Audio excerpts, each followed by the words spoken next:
Today, I want to show you 4 examples of people from our program who've been able to join and be able to get on a fast track to grow. Welcome to my legal academy, helping lawyers work smart, scale fast, and enjoy life. William McMahon, personal injury attorney from Chicago. The name of my firm is Hoy & Farina.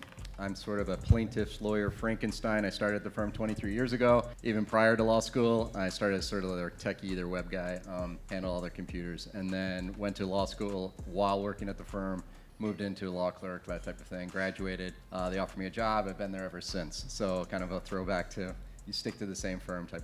Became partner about 12 years ago, bought out the firm about 4 or 5 years ago. So I'm now an exclusive owner, and we handle just general personal injury, all types, but we also have a subspecialty niche practice in what's called railroad litigation, called FELA cases. That's when employees on the railroad get hurt on the job or wrongful. And so that's kind of a niche practice that we've developed over the last decades. Brandon Leopoldis Law, the safest call in sports. That's so silly.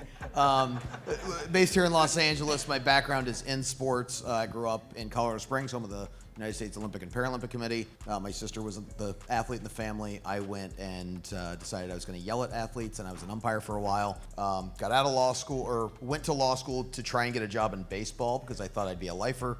And then I realized, why would I go work for them when I could just hire them to work for me eventually? And started my practice a number of years ago. I was really bad at it because I didn't realize this was a business. And so 6 years ago, I opened it back up and been going at it ever since. We represent athletes from high school to the Hall of Fame. We represent major league teams now, leagues, unions, kind of everything in that space. Mainly it's just because we have that personal touch that we understand the nuances, and we're not interested in how many points you scored last night. We're worried about what you and your family are going to be doing off the field. We don't really care about the on-field contract nearly as much as we do for everything off the field.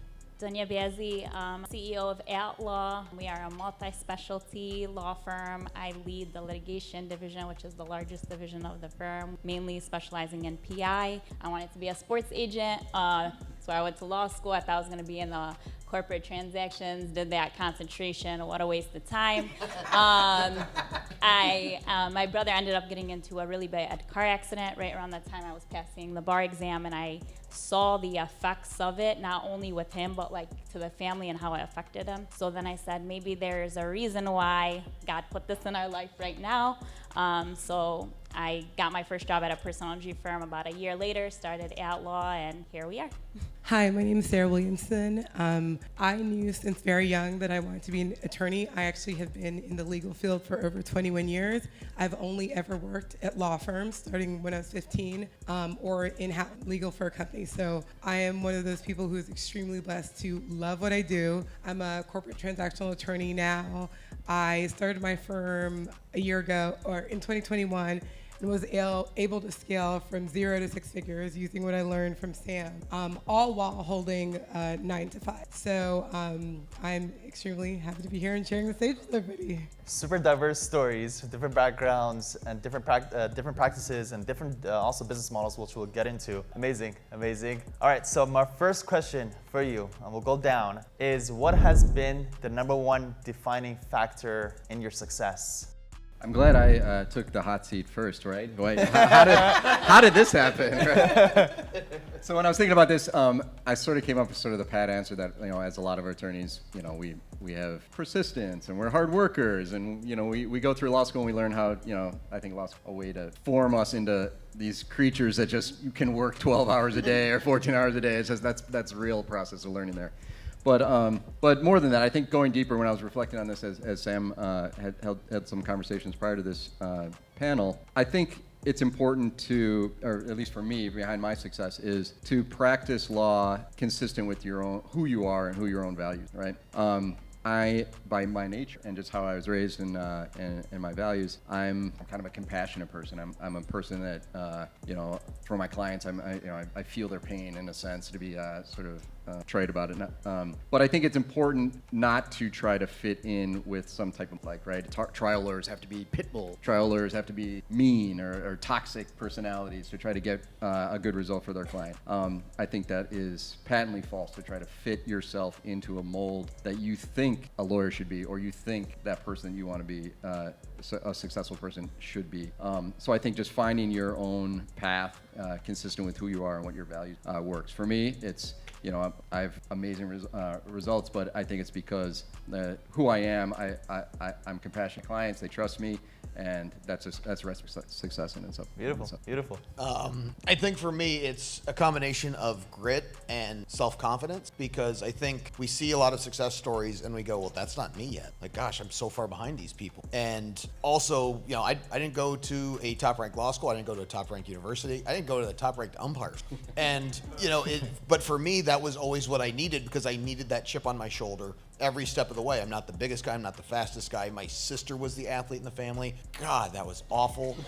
But it was those things that gave me the motivation to say, you know what, I'm going to do this. I'm going to prove all these people wrong. And now I look at it and I'm trying to right these other people, different people. Therapy is a hell of it. And when you look at who you are, you have to be confident with who's in the mirror, because you're the only one that's going to be honestly true with yourself. I think a lot of times we talk to people and everything's great. They make it seem like they've got the dream life. They got the same problems I got. And I just have to keep that in mind, that I'm focused on me, because I have to live my life. I don't have to live. So I love that. Kind of piggybacking off of that, core values, I literally wear it on my chest. Literally, beast, gem, dog, champ. Those are our core values, and once we got intentional about our core values, everything started changing. And then to piggyback off of yours, because that was actually gonna be my first probably 6 years of practice, I would say that grit, that hard work, that being able to fall on your face, get back up, pivot, fall on your face, get back up, pivot.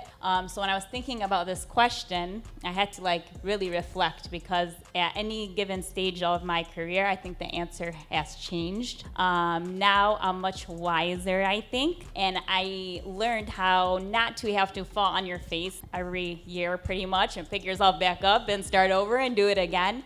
By finding people like Sam, or people that have been are where you want to be. So getting very intentional and clear about your vision, and then finding individuals that have already surpassed or exceeded your own vision. So you can dream bigger, think bigger, and then latch onto those people, because they're gonna allow you to get there without having the bruises and cuts, wounds, and all that amazing stuff that teaches you a lot. But instead of learning that way, you can learn smarter and faster and more efficient, and you don't have to be grinding all the time. So. I guess it's fitting that I'm going last, because I'm going to piggyback off all of you. So in thinking about this question, the one thing that kept coming back to me is I've always had this mindset that there is an answer. I might not know what the answer is. I might not know where to go get it. I might not know who has it, but I know that it's there, and that knowing is actually what led me here to this moment. So I have always loved entrepreneurship. I loved what Danya said about, I feel that entrepreneurs are the lifeblood of the society. They're really the ones pushing forward societal change. I think companies are more powerful than most government. And so I knew that I wanted to start my own firm, but I knew I didn't want to work more hours than I was already working. I knew I didn't want to miss time with my family and, miss my nephew growing up, and, just being able to really be present with people when I was with them. And I was like, there is a way for me to do this and be really successful at it. And I don't know what that way is, but I'm gonna figure out. And I'll tell you, I went on this 6-hour tangent somewhere around 3-4 in the morning. I stumbled on Sam's website. There was no funnel, there were no ads, there were no nothing. I was like, oh my God, I think this is the answer. Literally next day, got on a call with someone, paid in full, and I was like, let's go. This just feels right. So the one thing I would say is that trust that if a desire has been placed within you, that there's a reason for that desire, and that there's an answer somewhere, even if you don't know who, you don't know how, you don't know when. Just know, move forward in faith and seek what it is that you feel called to, and it's gonna work out. Beautiful, beautiful, and so deep. I love it. So something that we always try to tap into in our program that has been shared earlier is you as the individual. A lot of people try to figure out the hacks, the tools, the techniques, and the networking and things like that, but I think ultimately what overrides all that is us, right? Us as individuals, how we feel about ourselves first, our beliefs, about ourselves, what we're capable of, once you really tap into that, right, I'm sure we can all attest here, that's when everything opens up. And ultimately, we're the biggest defining factor in all of this. So let's not forget that. So let's bring that to light. However, a lot of people have limiting beliefs about themselves. Everybody does. Nobody here, it doesn't matter how successful you are and how healthy you are and everything, you have all the wealth in the world. Everybody has limiting beliefs, bar none. Some get over some others, and once you get clear or through ones, another one comes, it creeps in. But what has been one limiting belief that you had about yourself before you joined the program, and now when you're on the other side, that you've been able to get over that? So I've talked a lot about this in the forums in MLA and with Sam and the team. But for me, and I think it's probably very common to many of us lawyers in the room, what I've learned a lot is like, so prior, the way I would like make decisions or evaluate situations, I would hold it up and I would want to look at it from every side and examine it. I was a philosophy major in undergrad, so maybe that's preconditioned in me. I'm trained that way. But I remember in January or February type when I was moving CRMs and I was evaluating different phone systems, and I'm doing the exact same thing for that shit that I would do for like a serious a decision that you have to make in a firm. And it's just and Sam and others members pointed out, just make those decisions now, and that phrase "done not perfect" is perfect for those types of that level of decision making. And so that's a huge thing. It seems small, but it's a huge thing that I've taken away. I've staffed up. I have 6 employees now, or 6 more employees now in the last 6 months. Hiring more, those types of management decisions that have to be made, choices about health insurance, all those little things that add up when you're scaling like that. What I've taken to heart is, done not perfect means stop that evolution, trying to look at everything from every 360 degrees, because that is, that's cement. That slows things down. And so that's a huge thing that I've taken in the program. Yeah, I think the limiting belief, I think I've always had this, I hope I'm not the only one in the room, where you just say, yeah, but I can't, or I'm not good enough, or it's that, the devil on the shoulder that's trying to hold you back. And I think we all have those people in our lives that do that as well.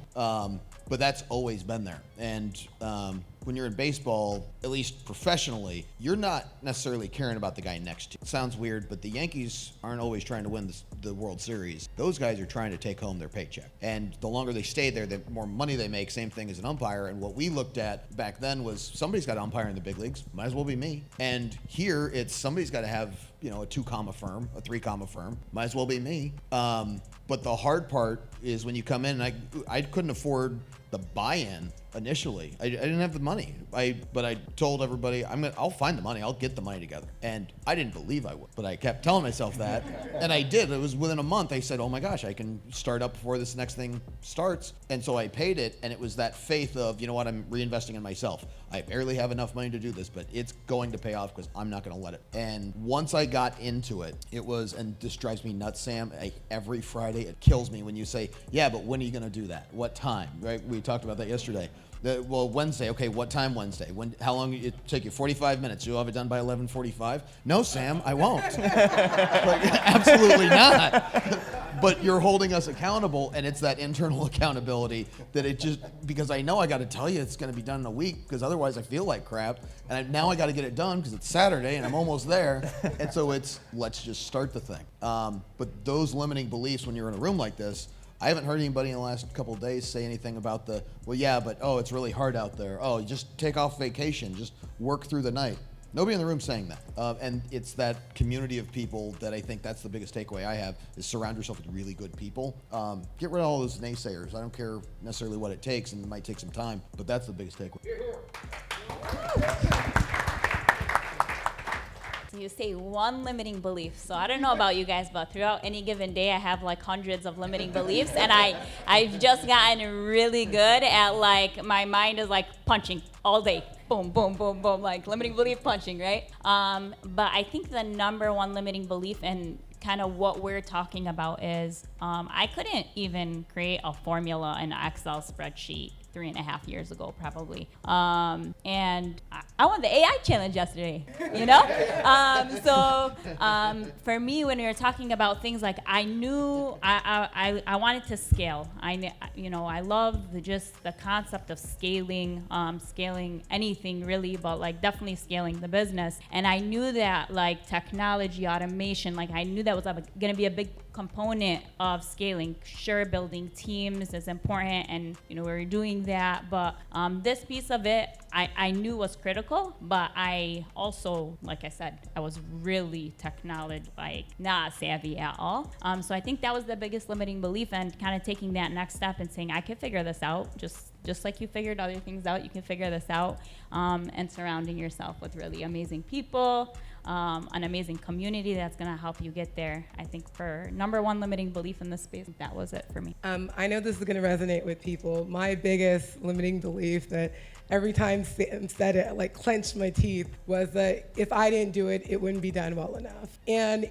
the interesting thing about that is even when I got to the point where I felt I conquered it, it would morph into something else. And I was like the first couple of months in the program, I was able to let that go and be like, you know what Hamid said, like the 75% is good enough. And then it turned into like, no one's gonna help, like people don't wanna help me. Like it went from like, okay, I can pay someone to help me, but it's like, they won't, people won't just like offer, people won't support me in the way that I'd like to be supported or in a way I could accept. But that was just another limiting belief. And honestly, when I flipped the question around and was like, instead of being like, okay, I can't get help, getting good help is hard, it's like, what if it was easy? What would that look like? Where might it come from? And when I tell you, like, when you get yourself aligned with like possibilities as opposed to convincing yourself why things can't work, people come out of the woodwork.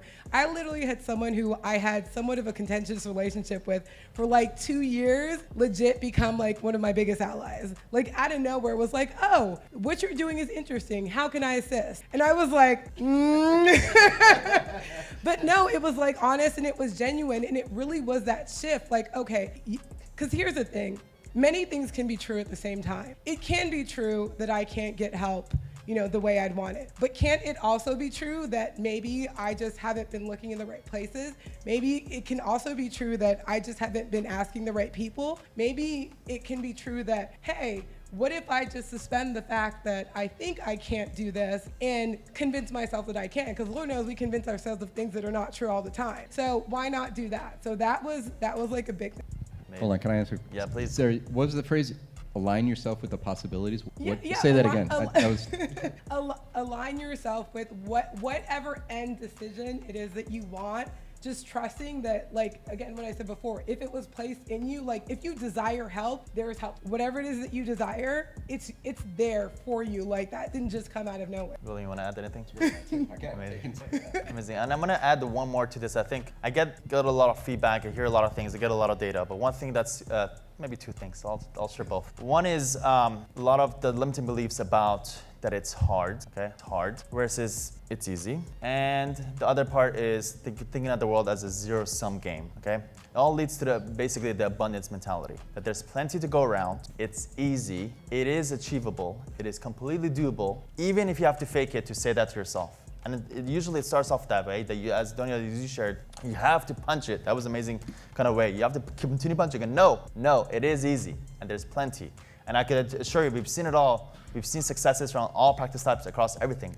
It is completely doable. It is completely, you can be as successful as you like, but again, don't limit yourself with that self-talk. The second one that's very common that I also see that's prevalent in every society and every community is people comparing each other to each other, right? We see someone else who's growing, we see someone else who's doing this, we're seeing someone else do that, and then we get sidetracked with, oh, should I do it this way too? Or, oh, that's working for him. Should I switch up my practice type? People talk about switching practice types all the time. That will not lead you to anywhere. So cut that out. Say, I'm my own biggest competitor. Block it out, just like a horse has his things on, blinds on. Put on your blinders. And it's good. Be happy for other people. Be happy for other people. Just be happy for them. I'm happy for you, and I want you to continue growing. And when you see the world that way, that's when things flourish around you. And the reason why this wasn't, and this is not really inherent in most people. I think most people, again, we live in a society where we're people and we constantly compare ourselves. I think that's how it's in our genetics and DNA. For me, I had somebody in my life who was not like that, who was the opposite. And I'm sure most of us have those types of people. And it's better to be like that or be positive and see the world as this abundance. There's plenty to go around. All right, so what has been one hire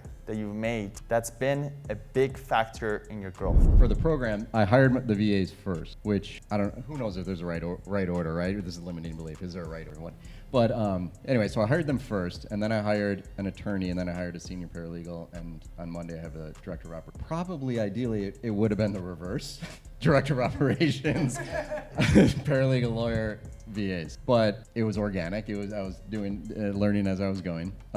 But each one of those steps. So I'm not going to single out one, but each one of those steps were critical in terms of trying to move away from, like we're all very common with this micromanaging everything, and it's so hard to delegate. For me, it still is the biggest. And so each one of those steps was one notch toward letting go, stepping back, going to that higher operation thinking. So I'm just going to say those 4 steps so far in the last 6 months. Each one of those notches has been. Who's your next hire? Do you think will be the biggest factor in your next growth? So Monday is when my director of operations. That's going to be huge because she's going to take over a lot of the grind. That last one about email, touches for 15 minutes a week or something like that. Jesus, that's my 300 emails a day I'm wasting my life in. So that's going to be great. But I have to get a few more attorneys in this fall. It's going to take it up where I can get out of the day-to-day grind of the cases and whatnot. And delegate those sort of nitty-gritty parts. That will be great. You will. Mila, my VA, the first person I hired. I was at that stage, I don't know how many of you were at this, where you had most clients in folders on your computer, but documents were everywhere and they had the really long PDF names for some reason. And I knew where stuff was, and so I could find it eventually. And so I hired her, and I apologized when I hired her. I said, look, for the money I'm paying you, this job is not worth it. I'm sorry. For the next 6 months, I want you to take a look at every document that I've just put into a Google Drive folder, and please organize it. She is not a lawyer. She's not a paralegal. She's never worked at a law firm before. And so I walked her through what discovery is. I talked to her about what an engagement agreement is. So we spent 2 days just giving her the lay of the land. And then she said, okay, when should I give you a status update every day? I said, no, I'll see it because I'm going to go in there and look for stuff. And so within, every week she'd check in and say, I don't know what these documents go to. And I'll say, oh yeah, that was something I handled for my mom. She doesn't need a client folder. And she goes, well, your mom's getting a client folder. Okay, I get, yeah, all right. And so she starts doing that, and then she put it into current clients, former clients, potential client. And I'm going, okay. And I start to see all of this move around, and I had 3 or 4 big client folders where I could see that daily progress. She had to open up each of these documents, figure out what it was, what to name these according to our rubric. And she sends me an email and she goes, okay, I'm done now. Now what? It's a great question. I have no idea. I thought this would take you a year or you'd quit. So here's $100. Way to go. And so instead I said, well, my emails are a mess. I have this mission of inbox 0, which hasn't hit yet, but we're at 19, so we're doing okay. And I said, here's what I want to see, here's what I don't want to see. And so she starts in on that. And while she was going through every email I've ever received and coding it and making sure that it's all correct, I thought it would be good if I started putting some of the files away as a responsible firm owner. And the only time that she's called me on my Google Voice number, I don't know how much it cost for her to call me from the Philippines. And so I pick up the phone and she goes, you need to stop it. What are you talking about? And she goes, that's my job. You put it in the folder like we agreed to, and I will do this. Otherwise, you're ruining my system. You get a raise. So she has organized my life, and I don't file anything anymore. About once a week, she'll reach out and say, I have a few documents that I just don't know where they go. And that's about as much as we really have to communicate, because she has organized my life and made it so much less stressful, just, going the day to day. Some stories with my offshore team members, and they're phenomenal. But I would say the single most important hire that we've made recently, and I wouldn't even call it a hire, I think he chose to come back to me, would be Jalal. And I say he chose to come back because of backstory. He was with the firm He ended up leaving the firm. He went to Big Law. And then I had the partners who I had, we talked about this yesterday. They left and we had a whole thing. And then, he came back to me, which was awesome. And here's why it's awesome. When you have an individual or people on your team that make you better, everything gets better. One of the things that I really struggle with is I have a vision and it's clear in my head, but nobody else knows what I'm talking about. Okay? What are you talking about? Blank faces. I'm like, how don't you see it? I totally see it, but nobody else can see it. Jalal makes other people see it, which makes my team better, which makes me better, which makes me be able to talk to you guys and articulate what I need to say. And that's powerful. So every single individual on your team is important and they bring a lot of value. But when you find people or a person like that, completely changes your world. I would say that my most impactful hire to date was an EA. And what's funny is that, for whatever reason, before joining MLA, I didn't think I could afford it. And I don't know why I didn't think I could afford it, but it just to me, I don't know, the Kardashians have executive assistants. I was like, what am I doing with an executive assistant? This doesn't even make sense. But I'm super anal in my inbox. If it goes over 100, know that I'm not okay. But so I was that meticulous with everything. I had to go do the FedEx. I had to ship out, demand letters via FedEx, and I had to, I sometimes have client presentations that I need, why people are still using paper in 2023, I don't know. But some people love it. So I would have to be the one to do those things. And it wasn't till, I started trusting, what if I could find someone who would do this good enough? What if I could train someone? What if someone was open to learning? Because this I haven't let go of yet. I'm you gotta do it exactly how I tell you to do it. You gotta do it to my standards. And I found someone like that. And I'm the type, what Hamid said yesterday really resonated with me.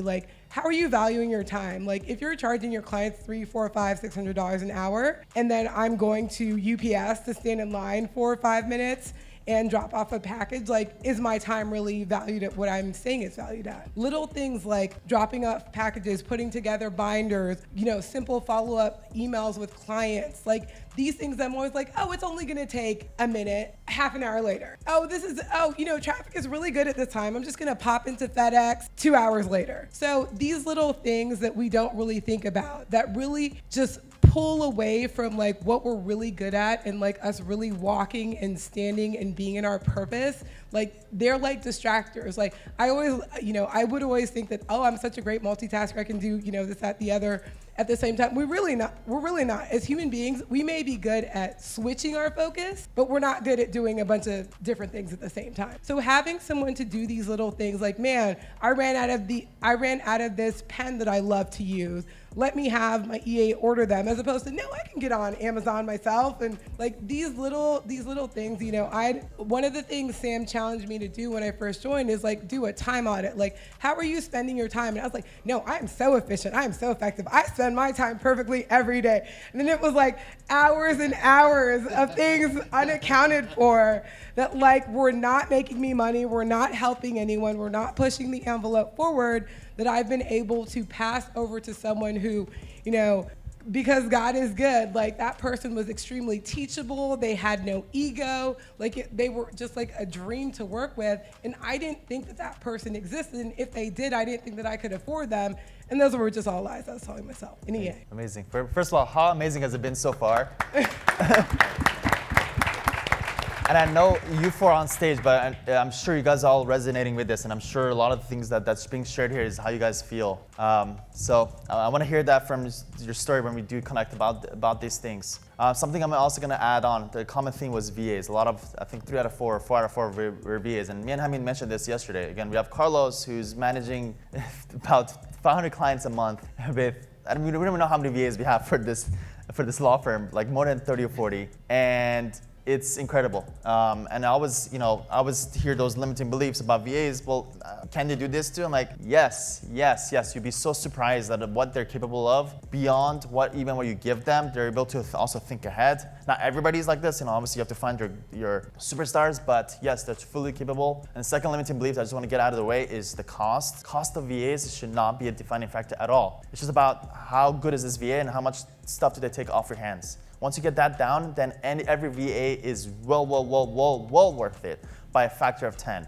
So don't overthink that at all. That should not be a factor. You just can't afford not to hire a VA more than how much it costs you to be able to afford a VA. So please change your perspective on that because it makes a huge difference. Another question that I have is, we talked about hiring, and we're also exposed to a lot of different tools, right? And I hate, there's Facebook groups where people are constantly sharing things, and there's AppSumo, which I absolutely hate because there's all these tools that have value propositions, but you don't really necessarily need it because it's not really solving that problem that you're dealing with at that moment. Is it good? It can provide value? Yeah, but not necessarily for now in that moment. With being exposed to all these different tools that's shared, what is the one tool that you use pretty frequently that has been a game changer for you? So two, right off the bat is the easy answer. It's Even Up, the Even Up demand writing, has transformed the practice that I can crank these, and I'm signing up all these car accident cases with the Facebook, Instagram model that Sam's implemented. And so there's small cases, right? But with Even Up, the demand writing process is so streamlined, and I'm just be frank, way better demands than I have ever written in 23 years, okay? They come back like 9 pages of detailed analysis with all these CPT codes that, defeats the State Farm, Colossus database, the algorithm bullshit. So that by far really revolutionized. I totally endorse it. And then also co-counsel that was mentioned by Scott is awesome. Fully endorsed case text co-counsel. I've been using. That's the first thing I learned that early on in the program in January. I think went out and I signed up right away for a demo. I use that a lot for just exactly what he did. There's so many different implements from it, and so those are the two big ones that I've been using the last 6 months. Yeah, just foundationally, the Google suite of apps, they're fantastic. But lately, in the last 2 or 3 months, it's been co-counsel. Case text is awesome. Where I have Lexis, but the legal research on case text is a lot better. It's a whole lot faster. And when I have a full legal memo right in front of me that took 4 or 5 minutes maybe on a topic that I otherwise probably wouldn't have a whole string citation ready to go, click on the hyperlink, the case is there, so I'm still checking it, but it is spot on. That's one that's really been a game changer and saved me a lot of time, effort, and money. I mean, it's $4.99 a month, but it's a super associate. Yeah. It's well worth its money. I mean, literally, it's way better than any associate that you would hire. It's one billable hour. You will save so much time. It sounds like you won't bill as much, but you'll be able to bill more because the volume of what you're doing, you're gonna get to the end of whatever kind of case it is that you have. It's fantastic. I will highlight an unsung star that has changed both, and it seems like the littlest thing that has changed both my professional life and my personal life. Putting rules on Gmail because I'm the type of person, my emails are labeled, they're in files, they're coded, they have all the things. And if you saw my list of rules, you'd probably look at me differently. But it's a lot. But legit has changed my life, personally and professionally. Knowing that as with anything, you learn the tool and you learn how to really have it give you the output that you want. Things automatically go to these are payments. These are the keywords for payments. These are promotional things I can just delete in one fell swoop. These go, for this, that, the other. These are health related things. And just having that and knowing that I can, again, we're not really good at switching as human beings. We're better drilling down on one task and being really focused and looking at a bunch of things. I know that when I do, I haven't quite gotten down to 15 minutes, but I know that when I do look at my emails, it's okay, these are all bills. Boom, boom, boom, boom, boom. Not wait, is this did I pay that? That is legit. If anyone isn't doing it, get some time, put in rules in your Gmail or in your Outlook. It's better in Gmail than it is in Outlook. And as Sam says, keep, if you think you're gonna get an email from someone more than once, put a rule on it. Because when I first started, I was okay, I'll do the big things, whatever. But no, now if anyone has emailed me more than twice, there's a rule applied to that. So that would be number one. And then number two is kind of not a tool, but just an idea. Just automation for everything. Like I've always been into like automation. I've used Power Forms for like DocuSign. I've always, like, I automate my contract, but it's like really thinking about, okay, is there a way that I can automate it? This little thing that isn't like really a big issue, like, can I do it better? How can I automate? Let me ask people, let me see what other people are doing. Let me, visit YouTube University. Really automating, because like you don't realize how much time you lose doing these like little nit things. So anything that you can like push off your plate, like do it. Is that enough time? Yes. And I needed a pause to think, because you said one thing, like, a few years ago, amazing things have happened and developed with FileVine and CoCounsel. And so like I had built a customized case management software on a system called Smartsheet, and I customized the whole thing because like there wasn't enough built-in automations to any of these platforms at that time. And I love it, and I'm stick by, and it's way cheaper than anything else. And if you guys want any advice on how to do that, just let me know. But I think we identified, and you guys, I'm sure all will resonate with this, the single most issue in our profession is being able to really have that customer service with the client, right? We all want to do it. We all love it. We all want our clients to feel loved, but we get stuck in the files, and it's hard. So we've been trying to solve for that recently. So we built like a CRM platform that caters to customer service with the clients, which leads to, automated videos, text messages, emails, voicemails, and it's all coming from, so if it's a PI client, it comes from me, which is the lead of that division, and so on and so forth. So although I don't have to touch the client or the file, the client still feels connected to me. So I have a ton of associates that work under me, and they handle the files, and they're the lead attorneys, but the clients still feel that connection to the partner of the firm. And I think that's transformed. And I don't want to say transform yet. That's why I was pausing, because we're starting to see the effects of it, and it's really cool. And I wanted to wait till like the end of the year before I actually like assess it, because I will have enough time to run its course. But I definitely think that piece of it is going to be huge. How is that shared? Like, can you explain how you're using it?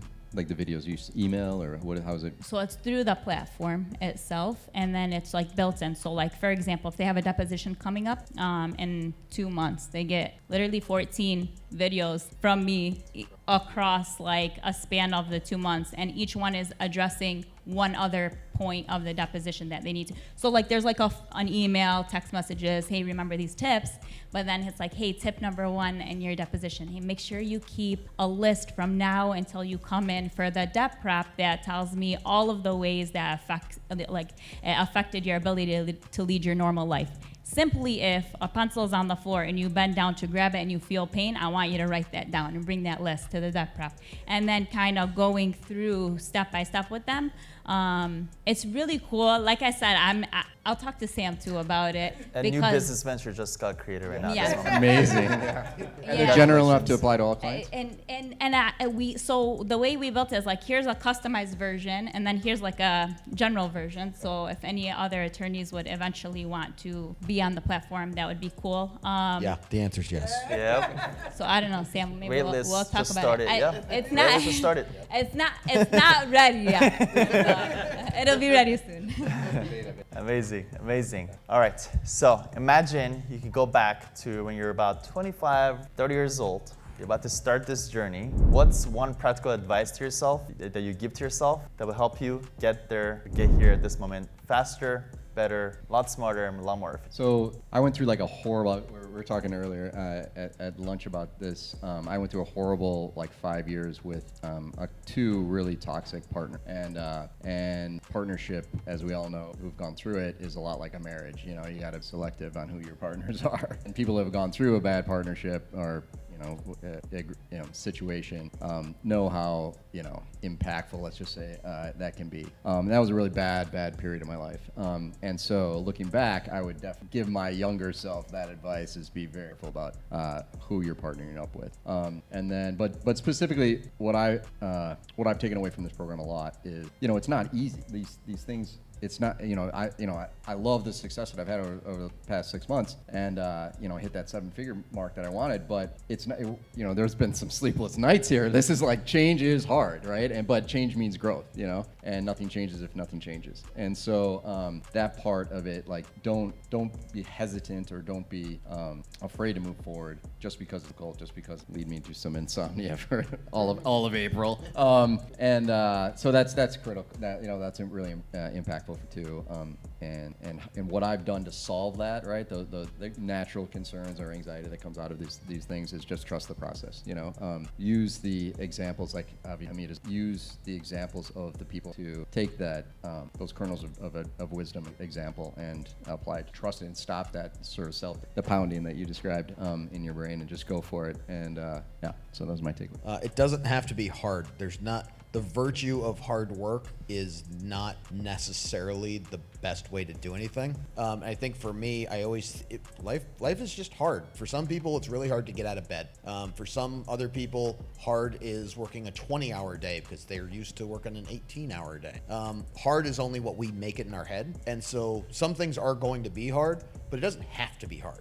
We don't have to make things overcomplicated for ourselves, whether that's a relationship or otherwise. And I think early on, I thought that I had to, lose blood, sweat, and tears in order to have the war story at the bar association meeting to tell everybody how I missed everybody's birthday for the last 15 years, and now I'm a millionaire. Or I could set up an email funnel and get there a whole lot faster and go, I'm having a great day, right? A lot of those things that we get beat into us as whether kids or in TV shows or movies or whatever, it rewards the grit and the hard work and the strife and the emotional aspect of it.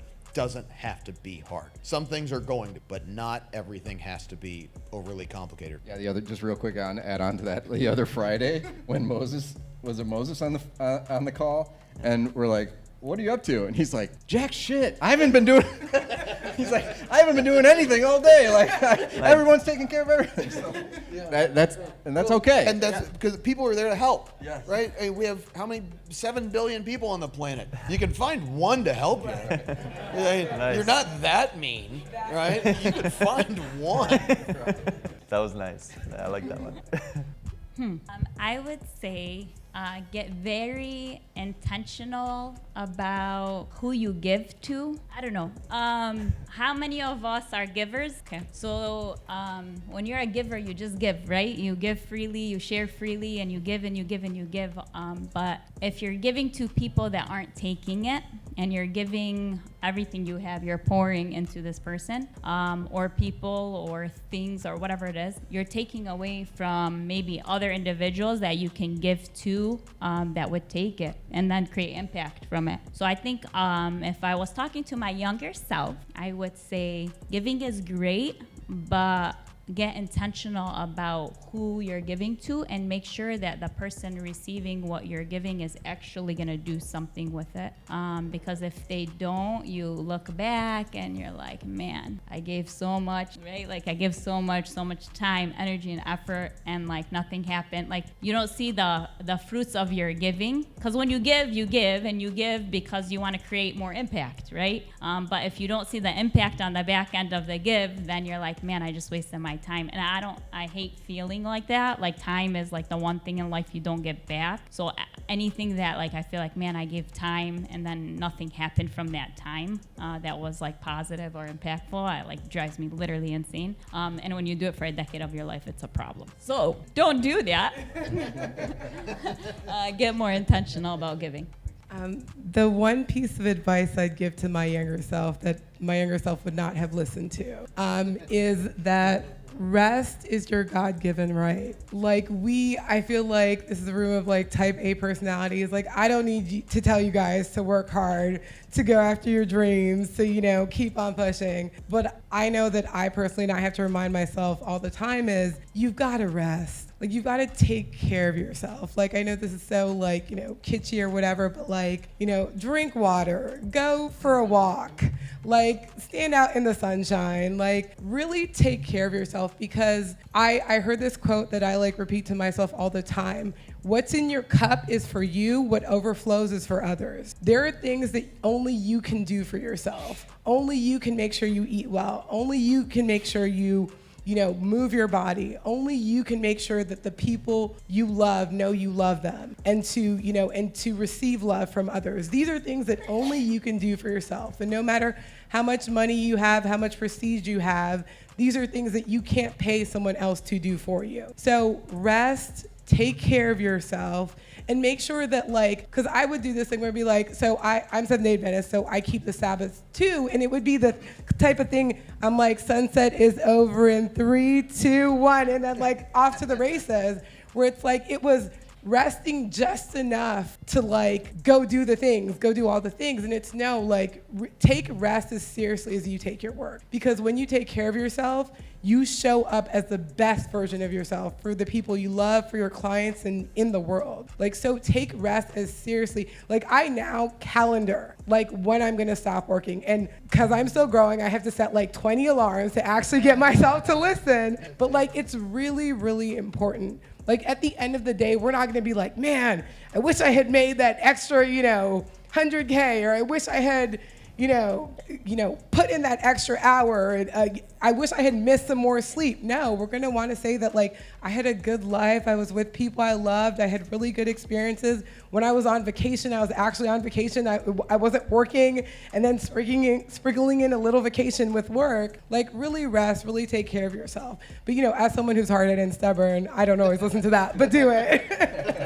First of all, I want to say thank you to each of you. And again, I think the common theme here is that we're more similar than we're different. A lot of people join and my particular situation or this question that I have, I'm we've heard it all, we've seen it all, it's all universal. And the more that we're able to communicate this and share this and be able to do this together, the faster we're able to grow. Thank you so much to each of you.